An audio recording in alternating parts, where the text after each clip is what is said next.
já tendo uma preparação para que os jovens possam liderar outras igrejas aqui dentro do distrito de Preá, ou até em Caiçara, que não tem igreja, um local totalmente degradado e tão necessitado da palavra de Deus. Irmãos, nós somos missionários. Eu gostaria, eu e minha família, de estar num lugar plantando igrejas, mas Deus nos chamou para trazer mensagens muito sérias para a nossa igreja, para ver se a nossa igreja desperta. E provavelmente, irmãos, aliás, eu não vou falar nem termo não, provavelmente não, tenho certeza absoluta, se essas mensagens que eu tenho pregado não fizerem uma mudança, todos estão perdidos, ou aqueles que não se movem, porque elas são gloriosas. Então, vamos fazer uma oração. Vocês que abriram 2 Coríntios capítulo 3, a mensagem de hoje é para vocês verem o tamanho do amor e o quanto Deus, que é seu Pai, preza você diante do universo. Oremos. Querido Deus, muito obrigado por estarmos abrindo a sua palavra e não estamos perdendo tempo com as coisas perecíveis e passageiras desse mundo. Senhor, nós queremos meditar, nos afeiçoar com as coisas eternas, e por isso eu te peço, Senhor, que essa mensagem vá no profundo dos nossos corações, para que a partir dela nós tenhamos claro discernimento sobre aquilo que o Senhor quer para nós e de nós. Por isso nós te agradecemos, Senhor, em nome de Jesus. Amém. Amados, 2 Coríntios capítulo 3, a partir do versículo 2, diz assim: vós sois a nossa carta, escrita em nosso coração, conhecida e lida por todos os homens. Vocês são lidos por quem? Contínuos? Todos os homens. O que mais? Estando já manifestos como carta de quem? De Cristo, produzida pelo nosso ministério, escrita não com tinta, mas pelo Espírito do Deus vivente, não em tábuas de pedra, mas em tábuas de carne, isto é, nos corações. Só até.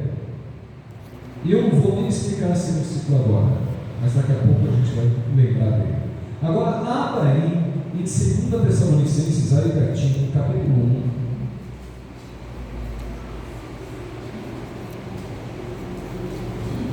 2 Tessalonicenses 1, versículo 10.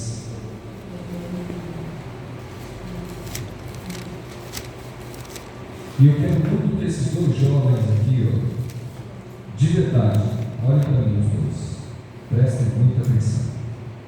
Os jovens são fortes.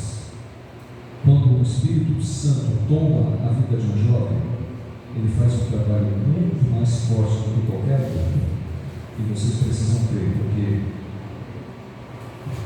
só para você entender o tamanho da felicidade que é isso. Jovens, vocês são fortes. 2 Tessalonicenses capítulo 2, ou capítulo 1, versículo 10.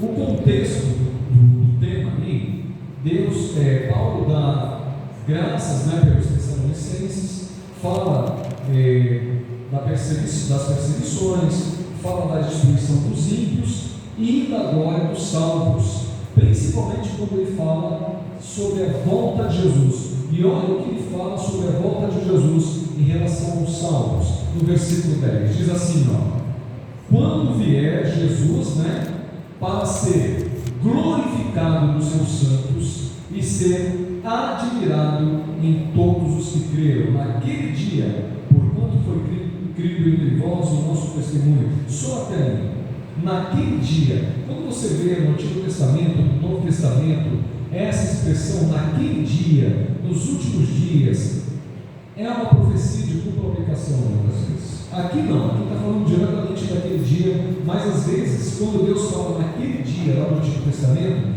é o cumprimento da profecia que Ele está dando para aquele povo, mas também uma aplicação para os nossos dias. Então, naquele dia está sempre relacionado com os nossos dias, o tempo do fim, os últimos dias da história da terra, o dia do Senhor, que para alguns será terrível e para outros será glorioso. Pois bem, diz que quando Jesus vier, ele será glorificado nos seus santos e admirado em todos os que creram. Aí eu faço uma pergunta: mas Jesus não já foi glorificado? Só que está dizendo que quando ele vier, ele será novamente glorificado. Só que não diz apenas glorificado, ele vai ser glorificado nos santos e admirado, ou ser admirável em algumas traduções, em todos os que creram.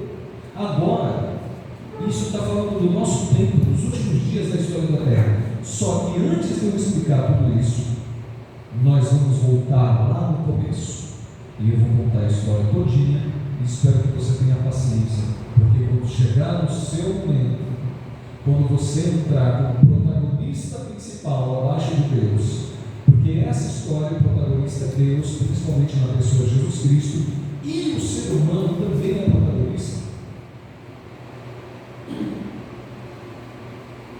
E quando chegar na hora de vocês, eu espero que vocês estejam preparados para assimilar essa mensagem.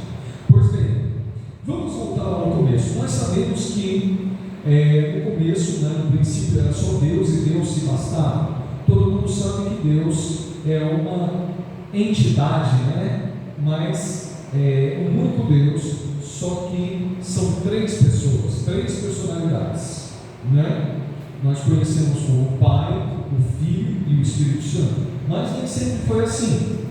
Mas cada um, era Deus eterno, tanto para trás quanto para frente, e ele se bastava. Às vezes eu vou contar umas parábolazinhas, alguns exemplos aqui para a gente entender. Eu, a Rayane e a Elisa, minha esposa e minha filha, que estão lá atrás, somos quantas famílias? Uma família, mas quantas pessoas? Três pessoas. Só que um dia nós somos só dois, eu e a Rayane. E quando éramos nós dois, já estava muito bom. Eu e a Rayane já estava muito bom. Só que um dia, Deus nos deu esse presente maravilhoso, que hoje tem 7 anos. Outro dia nem existia, hoje já está cheio de cabelo, dente, a Elisa, E ficou melhor ainda, éramos 2 e agora somos 3. E Deus, por ser amor, e a família é uma instituição para perpetuar o amor, Deus, por ser amor, Ele queria expandir essas relações de amor muito além do âmbito ali divino e resolveu criar. E aí Ele criou os anjos, criou os seres de outros mundos, vários mundos, e a Bíblia dá a entender isso em algumas passagens, principalmente no capítulo 1 e capítulo 2 de Jó, quando também Paulo fala que nós somos espetados para o mundo. Essa palavra no original grego é cosmos, e no contexto em que ela está inserido se trata do universo, e por aí vai. E Deus resolveu criar e criou os seres para que Ele pudesse amar e ser amado. Só que Ele cria os anjos, Ele cria os seres de outros mundos, e nós sabemos que anjos, seres de outro mundo, e mesmo o ser humano que veio depois dessa história, quando o ser humano saiu da mão de Deus, tinha 4 metros de altura praticamente, mas muito inferior ao que diz lá em 1 Reis, não precisa ler, capítulo 8, versículo 27. Lá diz o seguinte, que Deus é maior do que o céu, que é isso que nós conseguimos enxergar até as estrelas, e maior do que o céu dos céus. E Paulo ainda diz que existe um terceiro céu onde Deus habita, onde está a cidade de Deus, que deve ser, com certeza é o terceiro céu maior do que o primeiro e o segundo, porque se Deus já é maior do que o primeiro e o segundo, para estar Deus ali no terceiro céu, esse céu deve ser muito, muito grande. Lembrando que o primeiro céu é esse até as estrelas ou os planetas. Imagina a grandiosidade desse universo. Agora, como que Deus e por que Deus criou seres tão inferiores a Ele na natureza? Porque Deus é onisciente. Ele sabia que um dia haveria rebelião, e para amenizar os efeitos do pecado da rebelião, diminuir os efeitos físicos do pecado, Ele reduziu também o tamanho dos seres criados. É uma questão óbvia. Digamos que eu morasse numa casa do tamanho do altar. Aqui é a minha casa. Eu, a Rayane e a Elisa moramos nesse pequeno apartamentozinho, digamos assim. E aí um dia a gente fala com o outro assim: olha, está tendo a promoção dos pet shops, todos os animais estão em promoção, vamos comprar um animalzinho para morar na nossa casa? Aí a gente fica pensando se vai, não vai, vai, não vai. No terceiro e último dia da promoção, vamos em todos os pet shops da cidade e não tem nem uma lagarta mais, nem um preá, já que nós estamos na igreja de preá, não tem um passarinho, não tem nada, um porquinho da Índia. Vamos em todos e acabou tudo, porque nós demoramos. Só que chegamos no último e tem lá apenas 2 animais ainda. Agora repare, para morar nessa casa, olha os 2 animais que tem ali: um gato, ok? E um tigre adulto. Eu faço uma pergunta para vocês responderem: qual, por questões óbvias, seria o animal que nós compraríamos para morar nessa casa? O tigre ou o gato?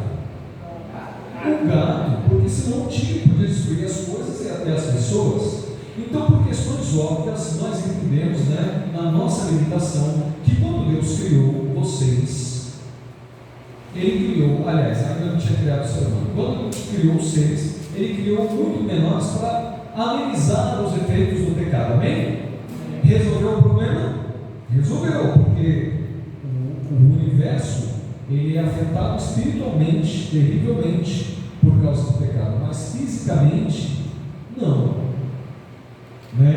Embora o pecado, os efeitos do pecado vão atingir fisicamente também os planetas, o céu, tudo envelhece quando a presença de Deus é retirada, porque alguém rejeitou o Senhor, o nosso céu, quero dizer, Então, ele resolveu o problema desses efeitos, mas aí surgiu outro problema, porque para haver amor, precisa haver interação, tempo de qualidade, envolvimento, precisa haver atenção, olho no olho, afeto. Agora, como que Deus, maior do que o céu dos céus, pode se relacionar com um ser que é do tamanho menor do que um átomo, em relação a ele, proporcionalmente? Como que ele fez isso? Eu me lembro que quando a Elisa era pequenininha e eu trabalhando no computador, quando eu era consultor empresarial da TIM, eu trabalhava demais, trabalhava na rua, trabalhava em casa, às vezes dormia tarde, e a minha filha pequena, 2, 3 anos, queria se relacionar comigo. Aí ela vinha do meu lado, eu sentado na cadeira, fazia um cafuná, e ela sentia em pé, do lado da minha cadeira, do lado da mesa, recebendo aquele carinho. Mas chegava um momento que ela falava assim: colo. Não bastava ela estar recebendo um cafuné e um pouco de atenção do pai, ela queria participar, ela queria estar presente, se envolver. E aí eu colocava no colo, ela queria mexer no computador, eu dava uns tapinhas na mão dela, ficava vermelho.